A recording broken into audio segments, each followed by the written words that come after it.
I'm Chris Lee. He is Blake Lovell. Today, we are previewing the schedule of the South Carolina Gamecocks. We are continuing our series of previews of all SEC teams. So we've got one more to go after this.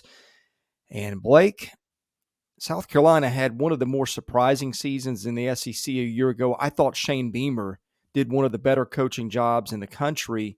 And this year, a schedule that's manageable to get back to a bowl game, 7 home games, a schedule that is rated by Phil Steele as the 17th toughest in the country. That's tough, but it's not what some SEC teams that we have talked about have been.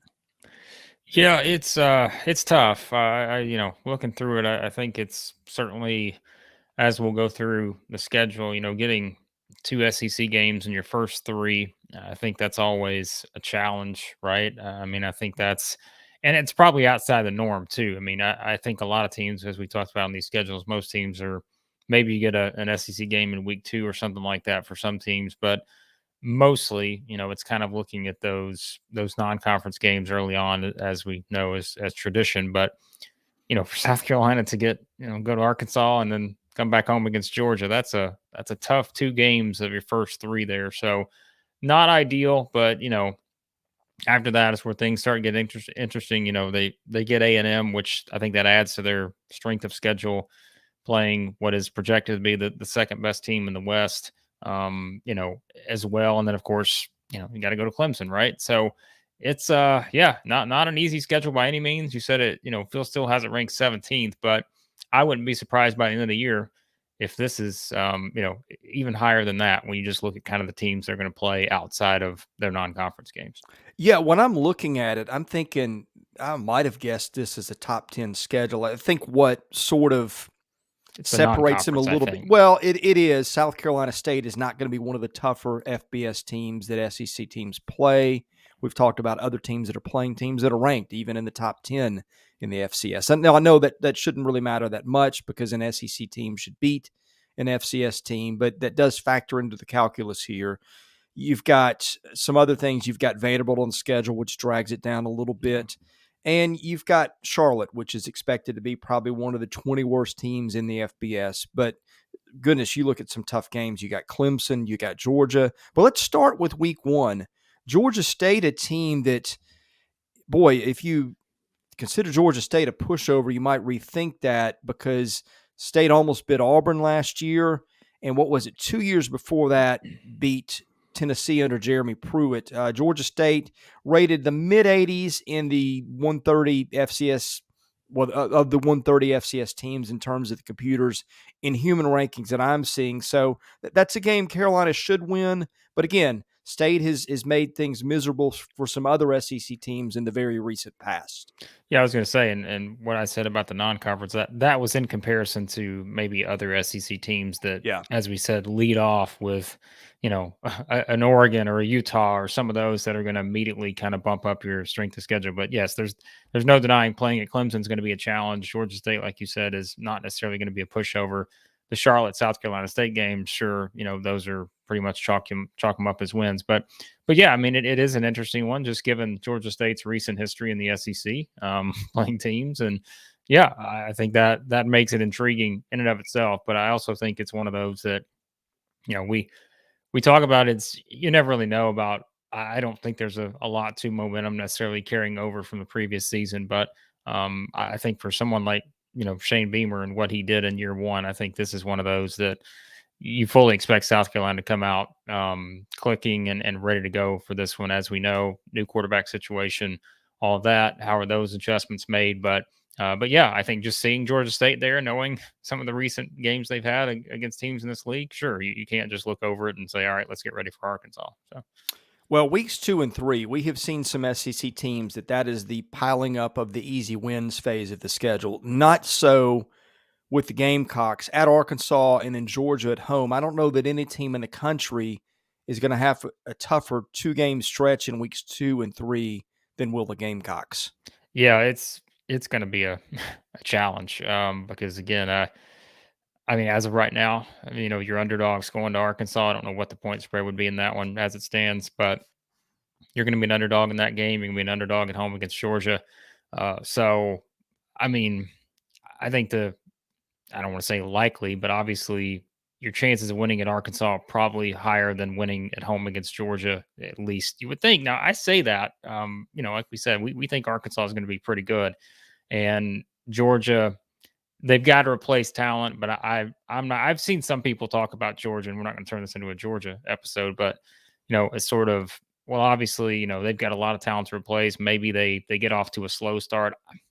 I just don't see it. I just think that, because again, let's think about too. Georgia's going to be facing Oregon in week 1, and I think they will, at that point, will have a very good idea of where they're going to be. But Yeah.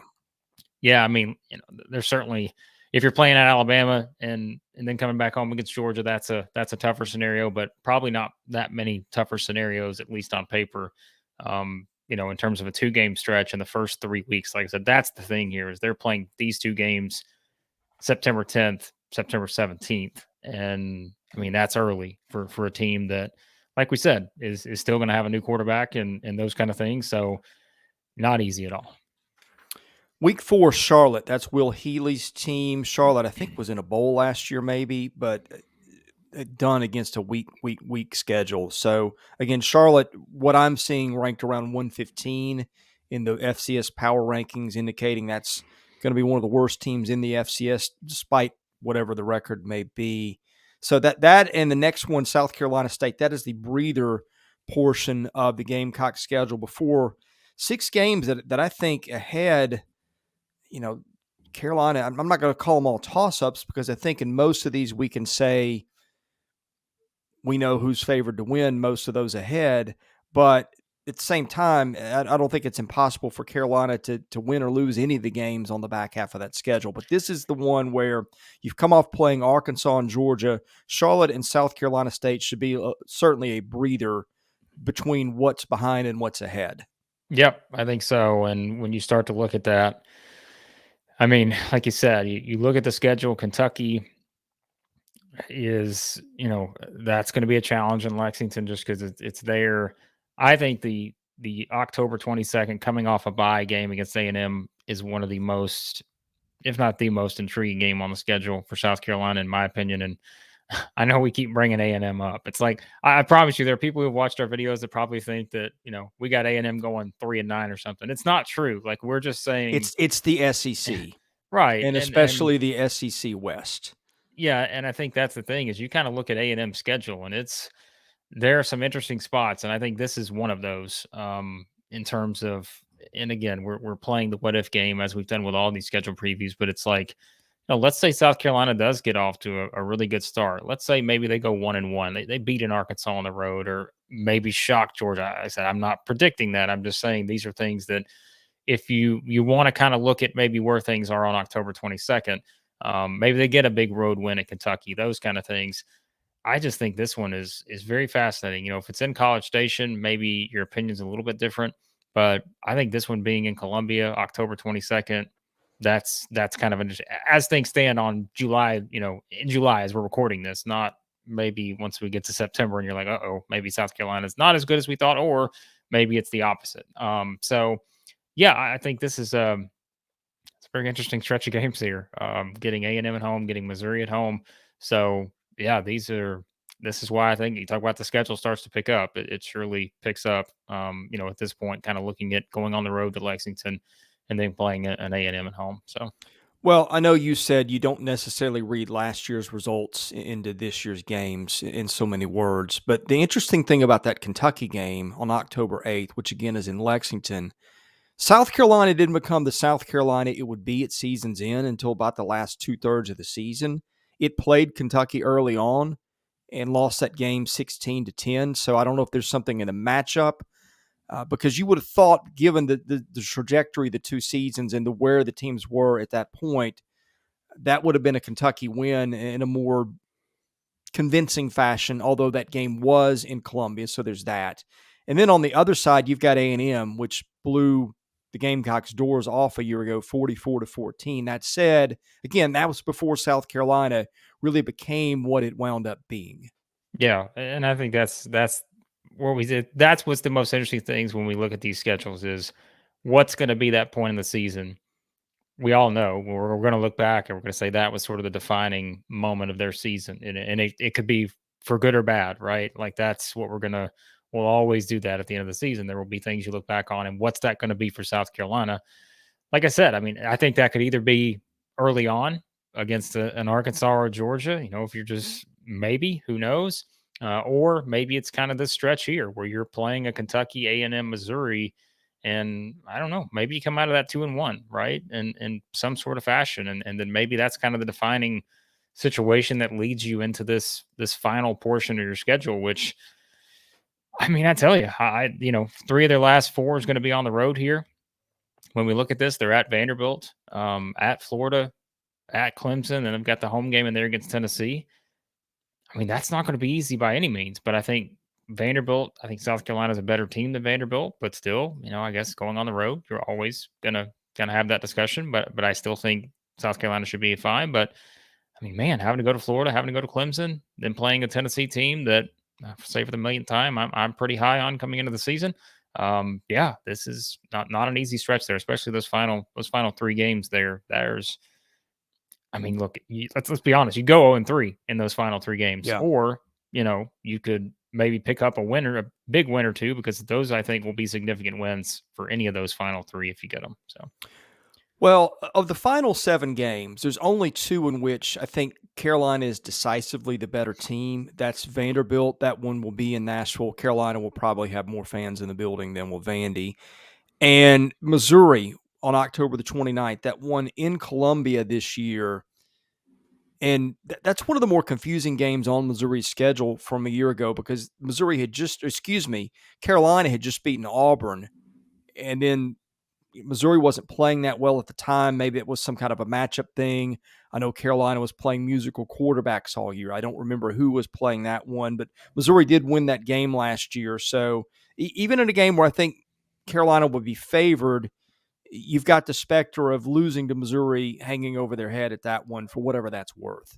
yeah, I mean, if you're wanting to get to where you want to go, I don't think losing that one's an option. I think that's one you got to have, especially with this schedule, right? And I think that's what we're talking about. Beating Missouri, you got to have that one. Beating Vanderbilt, you Yeah. got to have that one. Like those are must wins if you're talking about being a team that's a bowl team, and perhaps taking another big step forward as a program. Those are the 2 games I think for sure on your SEC schedule. Those are 2 you got to win. So Yeah. And then we get to the final part of the schedule, which I think is going to be very interesting at Florida. We mentioned many times, probably rather get Florida earlier in the season rather than later, given the changes with the coaching staff and everything there. Now, having said that, Florida's got depth issues. So that's where playing the Gators later in the season might help you a little bit, is if the injuries are starting to pile up, which they always do with SEC teams at that point of the season. But that one's in Gainesville. You got Tennessee at home in what's been a pretty interesting series at times. Tennessee won that one decisively a year ago. Then at Clemson, which shut out the Gamecocks 30-0 a year ago. yeah, I mean those final 3, I think will, again, because it's interesting, right, to think about what South Carolina's record could be to this point heading into the final 3 games. Like we said, I think you're probably looking at wins over Missouri and Vanderbilt. That's 2. Who else? South Carolina State, Charlotte, Charlotte. Georgia That's State. I 4. mean, Georgia they've State, got 5. 5 that they should have Yeah, won going into, and which means if you get one more, that could be an at Kentucky, that could be an A&M. yeah. Even Maybe at Arkansas. But boy, right. none of those are easy. No, and that's the thing is, but they do. And like you said, I don't want to call it a built-in guaranteed wins, but I feel like they're in a good enough position here, even with a Yeah. tough schedule. And like I said, we think the tough schedule is warranted in terms of that ranking where it is at 17th. But I still think, though, the more you look at it now, going into those final 3 games, that's where you're going to be able to kind of tell a lot about South Carolina, because that's, they may be sitting in a really nice spot heading into those final 3 games. But like I said, there's also the potential you can go 0-3 in those final 3, and I don't think that would shock anybody, just given maybe the level of competition, that you're going to be playing with those 3 teams, specifically Florida, Tennessee, and Clemson. So that's a tough way to end the season. But then again, maybe you would rather have these games on the back end than the front end, just because, even though, like you said, at Florida situation, a little bit different maybe.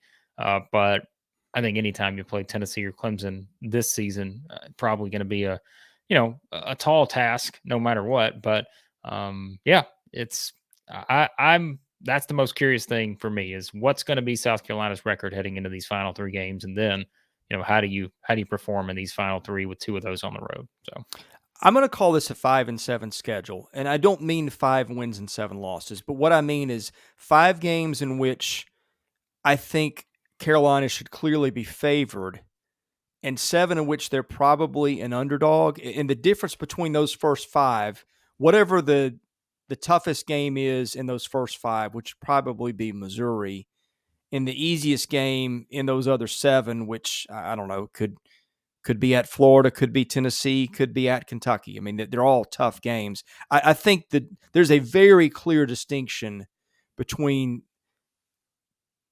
those first 5 and those last 7 because I think that there's a very clear uptick in caliber competition in those other 7. yep, we'll see how it plays out. It's like Yeah. you said, not going to be easy, but you're in the Yeah. SEC. It's never going to be easy. So Well, and the thing is, if you're Carolina on the bad side, you cannot afford to stumble and have an off day in one of those 5 because right, that for I'm not sure. going to say Yeah. that totally kills your shot at bowl eligibility, but it does some major damage. Yeah, SEC wise, I don't think you can lose Missouri or Vanderbilt. I think those have to be must Right. wins just in the SEC standpoint. Yeah. So Okay, we're done with South Carolina. Next to come, Texas A&M. Again, we have either previewed your favorite SEC team already, or your favorite SEC team is Texas A&M, which we're doing next. But thank you for watching. Be sure to hit subscribe. That way you don't miss any of our content. Basketball stuff coming soon, Blake. yeah, Um, South and the Carolina's doing Gamecocks some stuff. Yeah. had a very interesting story recently that we'll get into. But anyway, thank you for watching. Hit that subscribe button, tell a friend, and we'll see you soon.